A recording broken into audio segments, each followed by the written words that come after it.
Hey guys, Kshitij here and welcome back to Once Upon a Techie, and this is the Samsung Galaxy S20 FE 5G.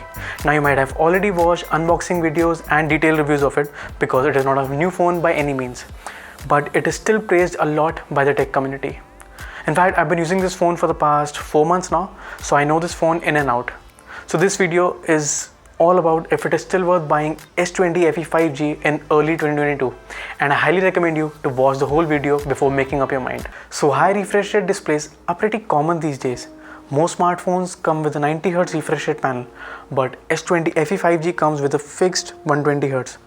Now I won't be able to explain in detail what high refresh rate displays are in this video particularly, but in short, it makes the overall experience of using the phone really smooth, and it is difficult to go back to a regular 60Hz panel after using this one. It has 6.5-inch 1080p Samsung AMOLED display, bright enough to use it in direct sunlight and contrasty as you would expect from a Samsung's flagship display. It has Widevine L1 and HDR10 Plus support as well. However, for some odd reason, it doesn't play videos in HDR on Netflix, but it is there on YouTube and other supported apps. Now I'm not sure if Samsung is at fault here or Netflix, but the phone is already 10 months old, so I don't think it's going to be fixed in the future. It has an optical in-display fingerprint sensor and you can store up to 3 fingerprints. It works fine, but not that quick as compared to an ultrasonic sensor on the S21 lineup.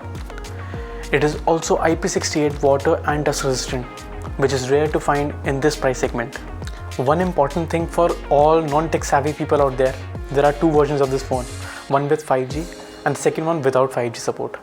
The non-5G version comes with an Exynos processor which was launched in late 2020, and this 5G version comes with a Snapdragon processor which launched in India in March 2021, and it is one of the few phones from Samsung with the flagship Snapdragon chipset right now. And before you ask, go for the 5G version because Exynos runs a bit hotter as compared to a Snapdragon chipset, and because of the 5G capabilities obviously. It comes with Snapdragon 865 processor with 8 gigs of RAM. Well, even if this is an old chipset, that doesn't mean that it is slow or laggy. The overall experience is quite smooth. I mean, I don't really play games on smartphones now, but I tried Call of Duty and Asphalt 9 for some hours for testing purposes, and I didn't notice any major frame drops, so it is holding up well. Also, it comes with 128GB of internal storage with expandable memory option, or you can use a second SIM instead. The phone supports Dolby Atmos for good sound quality through dual stereo speakers and earphones as well, and sound from either of them is loud enough, and I never went above 70% volume.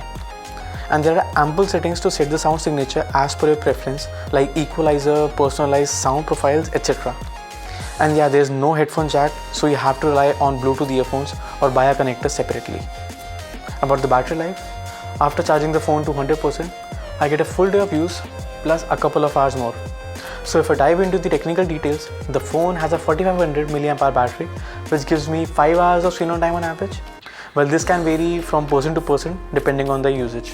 My usage includes an hour of Instagram and Facebook, an hour of music streaming on Spotify, an hour of attending Zoom calls, and a couple of hours of video streaming on YouTube, Amazon Prime and Netflix combined.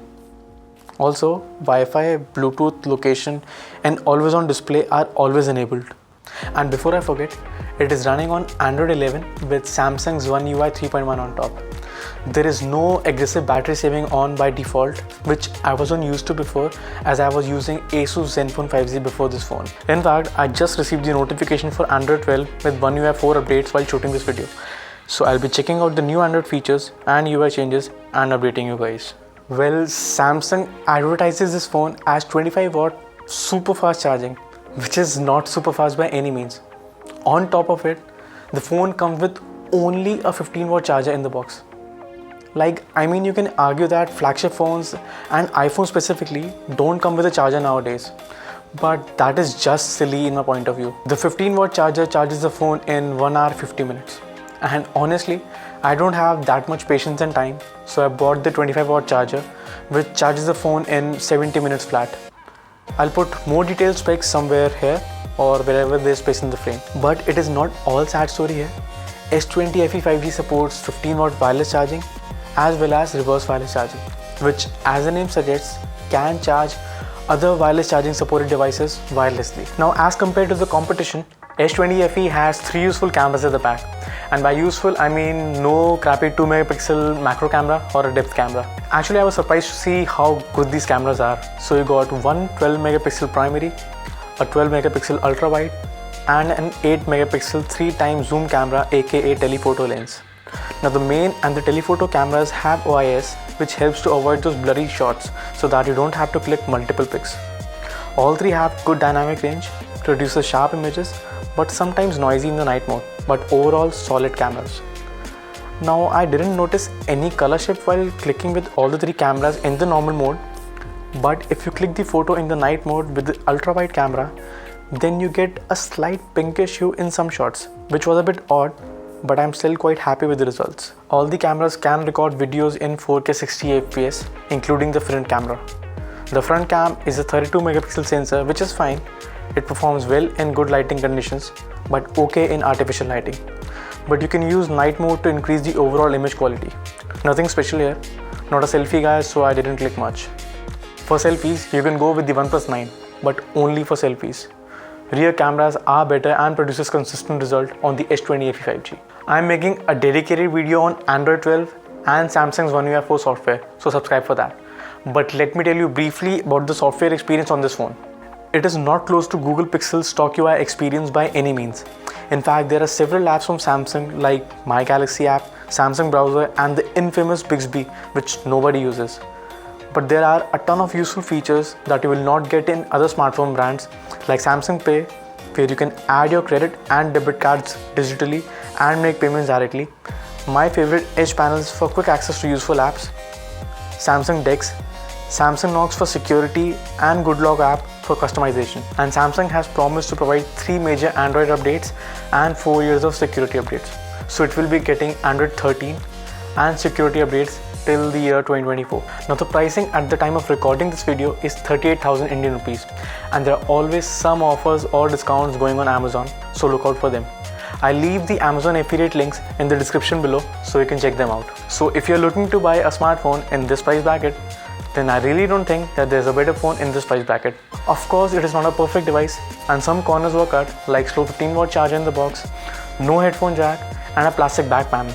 But on the flip side, it has good rear cameras, 120Hz AMOLED display, wireless and reverse wireless charging, and IP68 rating. So overall, this is a balanced phone with a few compromises. And let me clarify, the Snapdragon 865 chipset is old but powerful. And Samsung's promised future updates make this a value for money smartphone. You can always go for the latest Samsung Galaxy S21 FE, but it is priced at 55,000 for the base variant, which goes up to 59,000. And again, it has its own pros and cons, but that topic is for a separate video. So if you have any other questions, post them in the comment section, and you can always connect with me on other social media platforms. All the links are in the description. Well, thank you for watching Once Upon a Techie, and I'll catch you guys in the next one.